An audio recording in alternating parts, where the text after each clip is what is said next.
I want to step back a bit and still talk about the mindset, because the question that comes up when it comes to African issues and why we're not developed is that we don't have the mindset, and we are lazy, we don't like development, we want to get rich quick and all those, which is the mindset.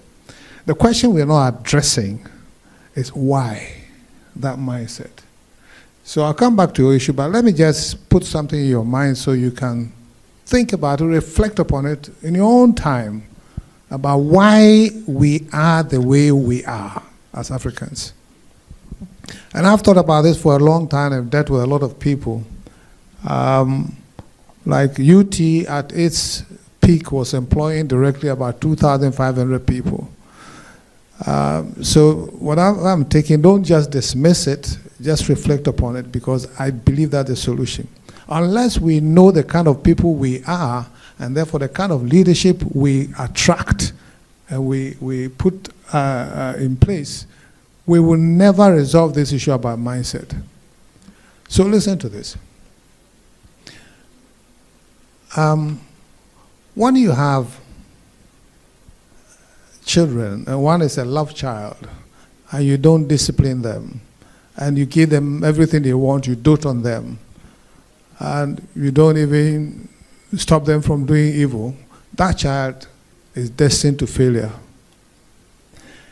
Again, you can see in this world that people who have maybe lost their upper limbs can do wonderful things with their two lower limbs. And some can even drive with it, not to talk about making up and all sort of things. And it's because in this world, to go straight to the point, the environment shapes everything, and the environment and all living things adapt to the environment. Now, I find that the problem with the mindset of Africa is because God, in all his wisdom, and he doesn't think like us, he thinks a million years, and so put Africa in the best part of the earth, the best part. Sub-Saharan Africa, that's where the black man was put. And he doted on us. He gave us the vegetation, green, climate, fantastic, no differences in temperature, and everything in abundance. And I call it the abundant theory. So you get up in the morning, what you eat is just around your place. You eat, at most you go maybe some 500 yards away. And no natural hazards, virtually.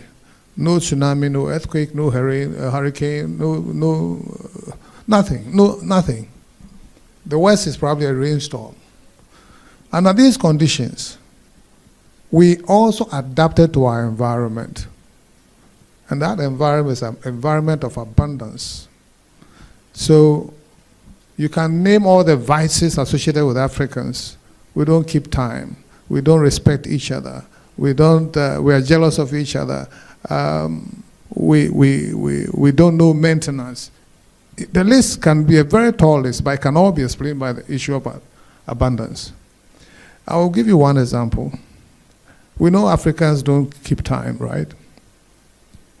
The issue is, our problem was not about keeping time, because we didn't need time for anything. We didn't have to plan, we didn't have to budget, we didn't have to stock up food, we had to do a whole lot of things. So what we did, when we woke up in the morning and we were full, and we've had food from just around our area, our problem, how do we waste time so that night comes and we go to bed? So what did we do about it? We developed time-wasting traditions and cultures to the point where,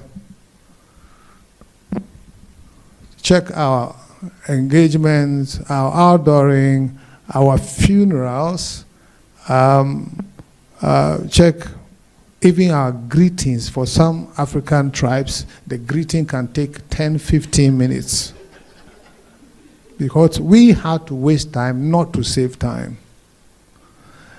And because we are all self-dependent, you didn't need the other family or the other person, so we did not respect each other. And we even got jealous, because if I have it and you have it, why are you trying to be something else? So we'll pull you down. Now, this is just for you to think about. That is a typical African. The unfortunate thing is, if that is who we are, we find it difficult choosing as a leader someone who is different. So we choose a leader who is like us. And that person will certainly not bring development to us because he's laid back. I have seen presidents go to funerals and stay there for 3 hours. And they even have to dance a little bit because that is what the people want. If you don't do that, they will not vote for you. And this is what is killing Africa. Now, we have a proverb in Akan which says, translated loosely, it says, the bird that is near its mother gets the best part of the meal. The equivalent in the Western world is early bird catches the worm. Now, the equivalent early bird catches the worm means working hard, getting there early so you can get the benefits. Now, our being close to the powers that be to get whatever you require means that Africans will always gravitate towards power and authority and worship it and thereby get what they want. Now, when it comes to developing Africa, because of especially the democracy that we've had, where it's one man, one vote, the leaders know the mentality of the African and they go that way. And then when they get into power, what they do is that they have to appoint people who will bring them votes, people who have spent money for them and their own people. So when it comes to developing the country, it is really secondary. It's a matter of staying in power. So you want to relate it to foreign direct investment or whatever, that is not their priority. So they take loans and they make their commissions and they don't care about the deployment of the loans. They make their they get corrupt and make their whatever percentages on these monies. And they don't care about people because Africans naturally do not care about other people because they don't need them in their lives. And don't forget, when you're talking about the abundance theory, we lived like that for hundreds of thousands of years. So it's become our DNA. And we cannot change today or tomorrow. Now, it is really a hopeless situation, and I'm not running away from your issue, but I think people should understand the perceptives of the problem, the underlying effects of the problem before they start finding solutions. Because all I hear from prominent people, professors, and name it, Africa has gold, Africa has 30%, Africa has 50% of this, Africa has arable land, Africa has that. But Africa is not able to develop.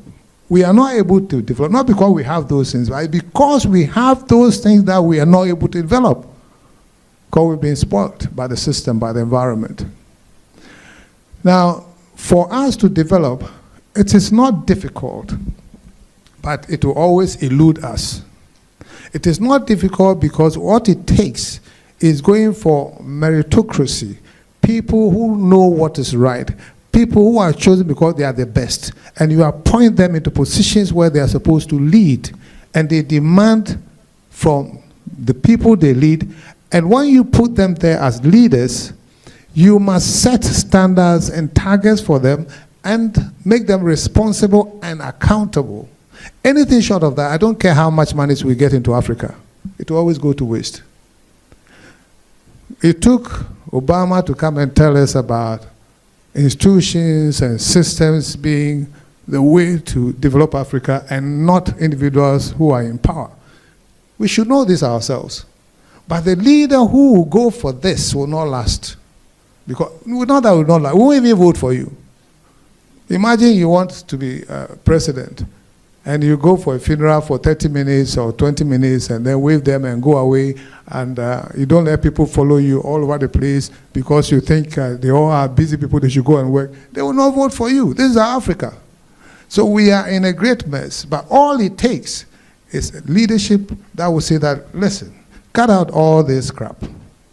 I want the best people to run the institutions, and I'm going to be disciplined to a fault. It doesn't matter whether it's a chief, it's my uncle, it's my pastor, it's what. This is the law, and the law will be applied. But we can't have that leadership. We cannot, because that is not us. So in developing, I think if we want to, we should look at the core.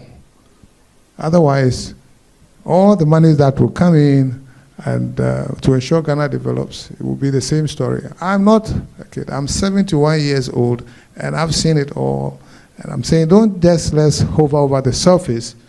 Let's spend our time in Africa to delve into the underlying problem. And that is what I've shared with you. Thank you very much. Thank you so